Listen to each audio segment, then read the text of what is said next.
کہ 28 رجب کو امام حسین کا سفر شروع ہوا. اس سفر کے چند جملے مسائل کے پڑھے جاتے ہیں. شاید آپ کی آنکھوں میں آنسو آ رہے ہوں.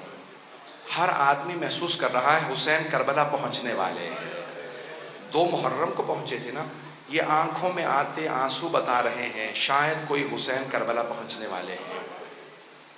عزیزان گرامی، 28 رجب کو سفر سے پہلے ایک مرتبہ ایک خط پہنچا مروان کے نام یزید کی طرف سے کہ حسین ابن علی سے مطالبہ کرو کہ بیعت کریں.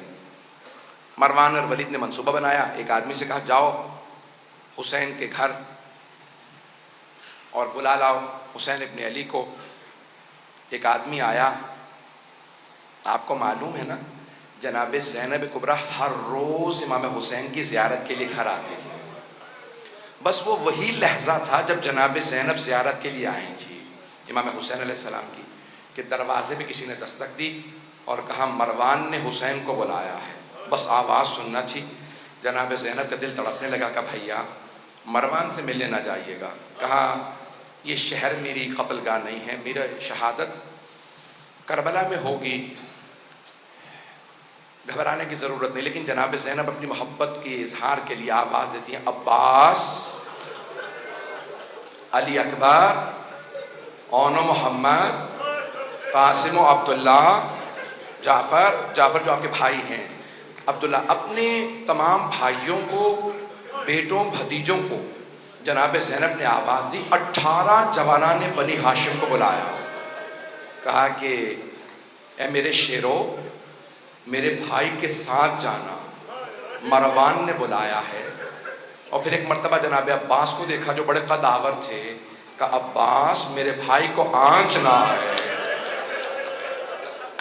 جناب عباس نے کہا بی بی میرا آپ سے وعدہ ہے جب تک میری جان میں جان ہے میں مولا حسین پہ کوئی آنچ نہیں آنے دوں گا. چلے جناب سید الشہداء. کتنے جوان ہیں؟ 18 جوانان بنی ہاشم ساتھ. کیا کیا؟ سب نے تلواریں حمائل کر لی اور ایک مرتبہ چلے. جب پہنچے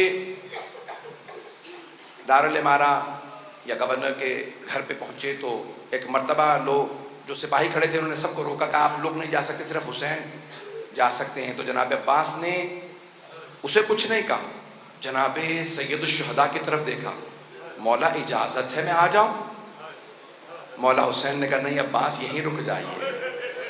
اے میرے شیر اگر میری آواز بلند ہو تو آ جائیے گا. جناب سید الشہداء اندر سے تشریف لے گئے. مروان نے کہا کہ شام سے بری خبر آئی ہے، مسلمانوں کے خلیفہ معاویہ مر گئے ہیں اور نیا خلیفہ یزید ہے. نئے خلیفہ نے آپ سے بیعت کا مطالبہ کیا، بیعت کیجیے. سید الشہداء نے کہا میں بیعت نہیں کروں گا. تو کہا کہ آپ کو بیعت کرنا ہوگی. مولا نے کہا اگر یہ کوئی اچھی بات ہے تو دروازے بند کر کے کیوں پوچھ رہا ہے؟ کل مسجد نبوی میں سارے مجمع کے سامنے سوال کرنا، میں وہیں جواب دوں گا. ایک مرتبہ ولید نے ہاتھ سے اشارہ کیا کہ یہیں گردن اتار لو، حسین اکیلے. ایک مرتبہ سید الشہداء کو جلال آیا کہ یبن الزرقاء، او نیلگوں نین رکھنے والی عورت کے بیٹے. اس کی ماں بدکارہ تھی. امام نے اس کی ماں کا نام لے کے کہا انت تقتلنی ام ہوا، تو میرا قتل کرے گا یا یہ میرا قتل کرے گا؟ جب بلند آواز سے بولے نا جناب عباس کے کانوں میں آواز آئی کہ مولا جلال میں.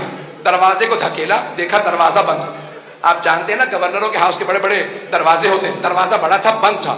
جناب عباس نے کہا علی اکبر ذرا پیچھے ہٹنا. اپنا بازو دروازے پہ مارا، دروازہ گرا دیا. دروازہ گرا کے فوراً تیزی سے اندر بڑھے، تلوار کھینچی. کہا مولا کیا حکم ہے، کس کا سر قلم کر دوں؟ مولا حسین نے سینے پہ ہاتھ رکھا. کہا عباس یہ نانا کا شہر مدینہ ہے، میں نہیں چاہتا یہاں خون بہے، تلوار واپس رکھ لیجیے.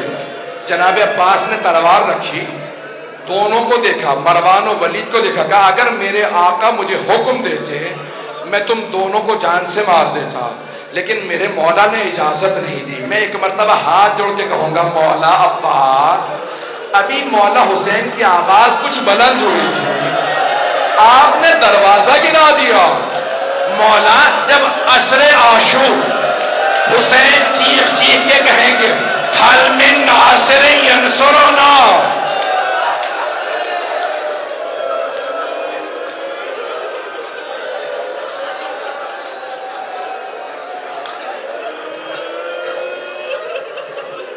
جب عصر میں آواز بلند ہوگی اے غازی عباس اس وقت کیا کیجئے گا؟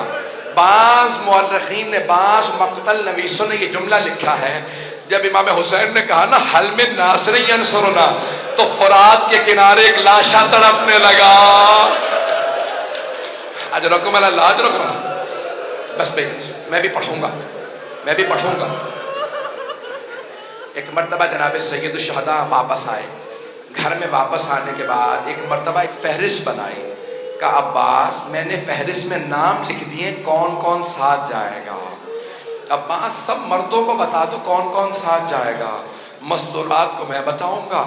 جناب عباس صلی اللہ علیہ السلام نے فہرست پڑھنا شروع کی، نام بتانا شروع کی. کہا علی اکبر آپ کا نام بھی ہے، قاسم آپ کا نام بھی ہے، کہا جعفر آپ کا نام بھی. اپنے بھائی سے کہا عبداللہ آپ کا نام بھی ہے. پھر کہا اون و محمد تم دونوں کے نام بھی ہیں. سب کو بتاتے رہے. اب ایک مرتبہ ایک چھوٹے بچے کا نام آیا. وہ بچہ کسی بی بی کے ہاتھ میں تھا. علماء نام بتاتے ہیں فاطمہ صغریٰ. آپ جانتے ہیں بچوں کو بتایا نہیں جا سکتا کہ آپ کا نام بھی ہے. تو جانتے ہیں جناب عباس نے کیا کیا؟ آئے جناب فاطمہ صغریٰ کے پاس کا بی بی اس بچے کا نام بھی ہے، اس بچے کا نام بھی ہے، یہ بھی کربلا ساتھ جائے گا. اجرکم اللہ. بعض علماء نے یہ بھی لکھا ہے نا کہ بی بی بیمار تھی فاطمہ علیلہ. اکثر عرب کے جو مقتل نویس ہیں وہ کہتے ہیں کہ جناب فاطمہ صغریٰ وہ جو بیمار بچی تھی تو انہوں نے جناب سید الشہداء سے کہا بابا آپ مجھے ساتھ نہیں لے جا رہے، بابا علی اصغر کو میرے پاس چھوڑ جائیے، میں اسے کھلاتی رہوں گی، میرا دل بہلا رہے گا، جب بھی مجھے آپ یاد آیا کریں گے بابا میں علی اصغر کو دیکھ لیا کروں گی، میں علی اصغر کو کھلاؤں گی.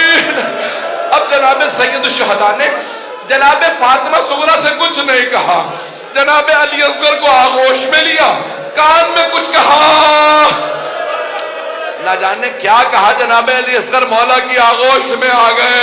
کسی کے پاس نہیں جا رہے تھے، مولا کے پاس آ گئے. میرا دل کہتا ہے مولا حسین نے کہا ہوگا علی اصغر اگر آپ کربلا نہیں جائیں گے تو حرملہ کا تیر کون کھائے گا؟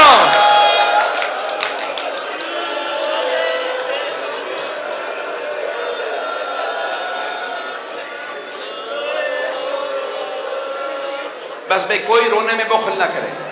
پہلی شب ہے نا، جناب سیدہ کو پرسہ دیجئے گا. بی بی آپ کی بیٹیوں کا، آپ کی آل کا اس طرح سے شہید ہونا، ایسے اسیر ہونا، ہم آپ کو پرسہ دینے آئے ہیں. ہر آدمی نیت کر کے آئے میں بی بی کو پرسہ دینے جا رہا. اجرکم اللہ. بس بھئی مولا حسین نے فہرست دی اور خود چلے گئے اپنے نانا سے ودا کرنے کے لیے.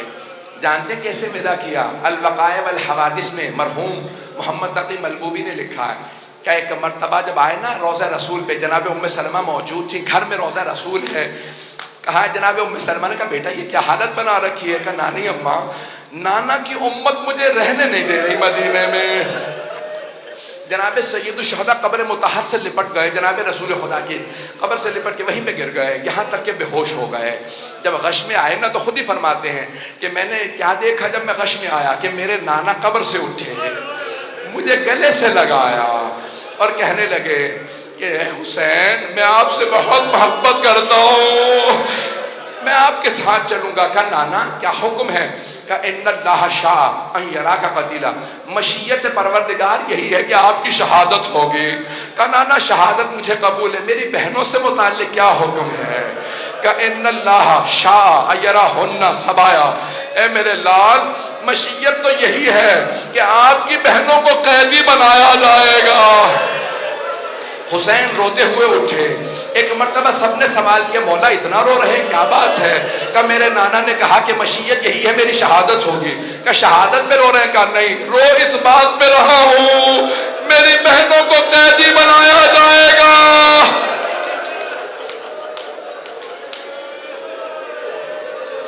میری بہنوں کو قیدی بنایا جائے گا. اجرکم اللہ. بس بھئی جناب سید الشہداء ایک مرتبہ گئے کہاں؟ اپنی ماں جناب سیدہ کی قبر پہ گئے. علماء کہتے ہیں جیسے ایک بچہ ماں سے لپٹ کے روتا ہے، مولا حسین ویسے قبر سے لپٹ گئے. اور بلند آواز سے رو رو کے کہنے لگے اماں میں کربلا جا رہا ہوں، اماں میں کربلا جا رہا ہوں۔ ایک مرتبہ محسوس ہوا قبر سے کچھ اٹھ رہا ہے، ایک بی بی اٹھی ہوگی، سینے سے لگا کے کہا ہوگا میرے لال آپ تنہا نہیں جائیں گے، میں ساتھ جاؤں گی، میں شب عاشور اپنے بالوں سے آپ کے مقتل کو صاف کروں گی، میرے لال جب آپ زلجنا سے زمین پہ آئیں گے میں برقعے کا دامن پھیلاؤں گی، میں آپ کے سر کو اپنے برقعے کے دامن میں لوں گی، میرے لال میں کربلا ساتھ جاؤں گی۔ اٹھے جناب سید الشہداء، بس بھئی 2 سے 4 منٹ 5 منٹ کی زحمت اور دوں گا۔ اٹھے جناب سید الشہداء، ایک مرتبہ گھر آئے اور کہا کہ سب تیار ہو جائیں، 28 رجب ہے۔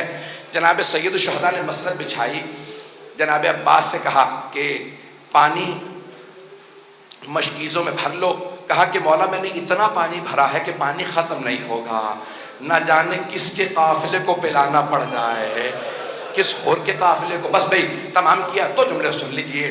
ایک مرتبہ سید الشہداء نے مسند بچھائی، بیٹھ گئے، کہا عباس اماریاں سجا دی جائیں، کجاوے ہوں، اور ایک مرتبہ اچھے اچھے کپڑوں کے اندر، مجھے نہیں معلوم، مخمل چھاں مختلف، علماء کہتے ہیں بڑے ہی سجائے ہوئے اماریوں کو جناب عباس لے کے آئے، کیوں؟ علی کی بیٹیاں جا رہے ہیں، اماریاں سجائی ہوئی ہیں، کہ اماریاں لے کے آتے رہنا، بیویوں کو ایک ایک مرتبہ سب کو سوار کرا دیا جائے۔ میں نے سارے مصائب چھوڑ دیے۔ ایک مرتبہ سید الشہداء مسند بچھائے بیٹھے ہیں، آواز دی، ایک کنیز سے کہا کہ سب کو بیویوں کو بلاتے رہنا، آواز دی کہ حسن مجتبیٰ کی بیوہ آ رہی ہیں، مولا حسین نے آواز دی قاسم ماں کو سوار کرا دو۔ جناب عبداللہ، جناب قاسم و عبداللہ، ایک نے اپنا گھٹنا زمین پہ رکھا، دوسرے نے اماری کا پردہ ہٹایا، بازو تھاما، ماں کو سوار کرا دیا، سارے میں نے مسائب چھوڑ دیے۔ سنے گے جملہ؟ ایک مرتبہ کسی نے کہا لیلا آ رہی ہے، مولا حسین نے کہا علی اکبر ماں کو سوار کرا دو۔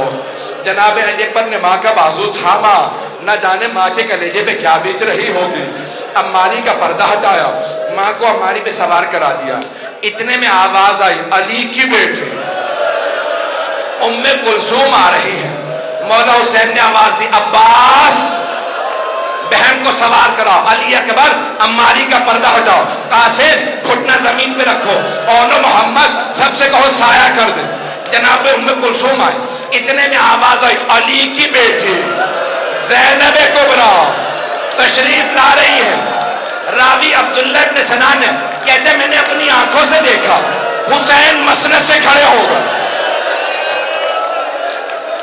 سارے جوانوں نے سایہ بنا، جیسے ہی جناب زینب آئی، جناب عباس نے کہا بی بی میں آپ کو سوار کرا دوں، جیسے ہی بازو تھاما کہا عباس رک جاؤ، آج میں بھیا آپ سے سوار نہیں ہونا چاہتی۔ جناب علی اکبر نے کہا پھوپھی اماں میں سوار کرا دوں، کہا نہیں علی اکبر۔ ایک مرتبہ اونو محمد آگے بڑھے، کہا اماں ہم حاضر ہیں، کہ نہیں رک جاؤ۔ اب جناب سید الشہداء نے خود کہا کہ بہن میں آپ کو سوار کرا دوں، بی بی نے کہا بھیا مجھے معاف کر دیجئے، لیکن آج میں حسین آپ سے بھی سوار نہیں ہوگی۔ کہا بہن پھر کون سوار کرائے آپ کو ہماری پہ؟ کہا بھیا جو مجھے 11 محرم کو ناکہ پہ سوار کرائے گا وہی مجھے آج سوار کرائے۔ میرے مولا نے آواز دی میرا سجاد بیٹا،